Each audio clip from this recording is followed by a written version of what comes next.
Science classes by Ranjit Kumar में आप सभी का स्वागत है। और आप पढ़ने जा रहे हैं क्लास 10 बायोलॉजी, जिसमें आज आप पढ़ने जा रहे हैं लाइफ प्रोसेस में गार्ड सेल का क्या इम्पोर्टेंस है। फोटोसिंथेसिस में पौधों के अंदर एक गार्ड सेल पाया जाता है।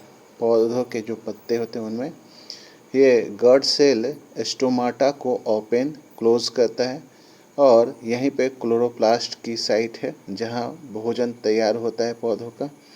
ये जब गार्ड सेल ओपन होता है तो गैसों का एक्सचेंज, माने गैस जो है वह उस समय, जैसे दिन के समय कार्बन डाइऑक्साइड की आवश्यकता है तो ये कार्बन डाइऑक्साइड एब्जॉर्ब करता है, और गार्ड सेल के हेल्प से मैंने आपको स्टोमाटा जो है, स्टोमाटा पोर्स को आपके ज़्यादा से ज़्यादा कार्बन डाइऑक्साइड मिलता है और फोटोसिंथेसिस की प्रक्रिया क्लोरोप्लास्ट द्वारा हो जाती है। फिर यह स्टोमाटा जो है समय पे बंद हो जाता है गार्ड सेल की हेल्प से, और ऑक्सीजन जो है आउट होता है। तो हम लोग आगे देखते हैं। यहाँ पे एक एक्टिविटी है, activity 6.2 take 2 healthy potted plant.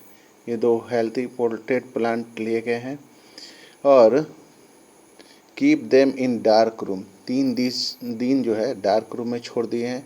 3 दिन डार्क रूम में इसलिए छोड़ दिया जाता है कि पौधे का स्टार्चिफिकेशन हो जाए, यानी पौधे जो भी हैं उनके पास जो भी स्टोमाटा बना हुआ है, मतलब जो भी आपका स्टार्च जो है वह सारा खत्म हो जाए, कार्बोहाइड्रेट जो उन्होंने बनाया है सब उनका खत्म हो जाए। Now place etch plant on separate glass plate. दोनों को अलग ग्लास प्लेट पर रखेंगे। प्लेस एक देखिए ग्लास प्लेट है यहाँ जो आपको दिखाई दे रहा है, दोनों को ग्लास के प्लेट से या किसी चीज़ से ढक दिया गया है। यहाँ पे वॉच ग्लास रखा गया है जिसमें पोटासियम हाइड्रोक्साइड है। पोटासियम हाइड्रोक्साइड क्या है, क्यों रखा गया है, यह समझने की ज़रूरत है। तो place a watch glass containing potassium hydroxide by the side one of the plants. The potassium hydroxide is used to absorb carbon dioxide. इसमें जो कार्बन डाइऑक्साइड था सब पोटासियम हाइड्रोक्साइड ने एब्जॉर्ब कर लिया है, ठीक है, और इसको कार्बन डाइऑक्साइड मिलता रह गया।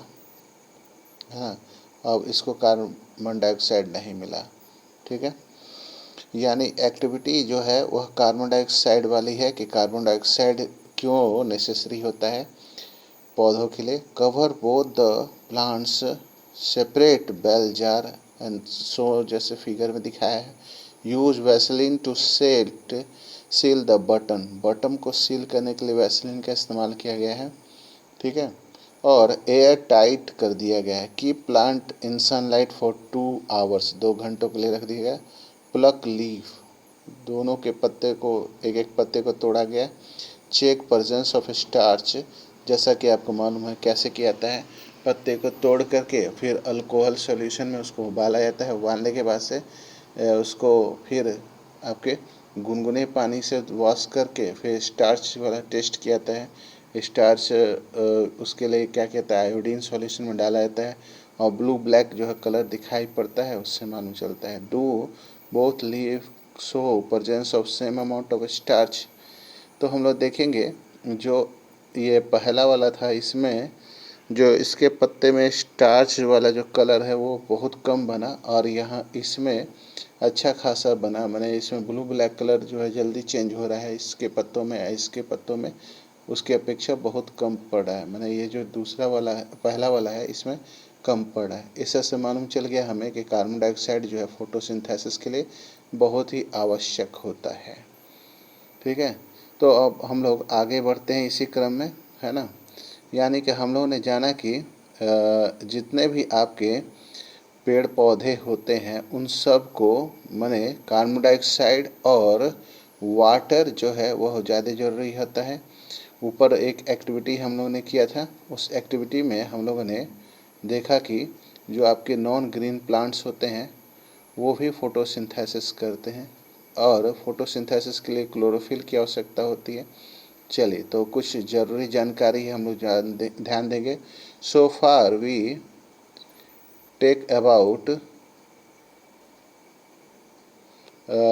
take about how autotrophs meet their energy requirement, but they also need raw material. कुछ और raw materials चाहिए होता है, raw materials, ठीक है, for building their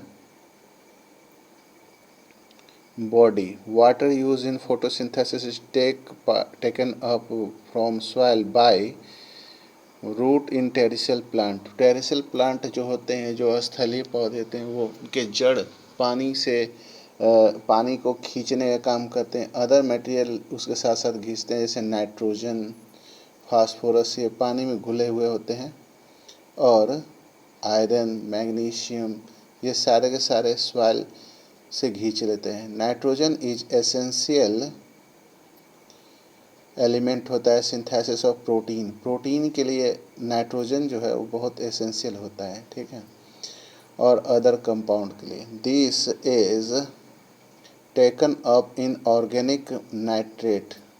inorganic nitrate और नाइट्राइट्स बनता है. और it take up as organic compounds which have been prepared by bacteria from atmospheric nitrogen. तो ये ऑर्गेनिक कंपाउंड बन जाता है बैक्टीरिया के लिए, जो एटमॉस्फेयर वाले नाइट्रोजन का फिक्सेशन करते हैं. इससे क्या है कि हम लोगों ने ऑटोट्रॉपिक न्यूट्रिशन जाना. अब हम लोग अगले सेक्शन में जानेंगे हेटरोट्रॉपिक मोड ऑफ न्यूट्रिशन.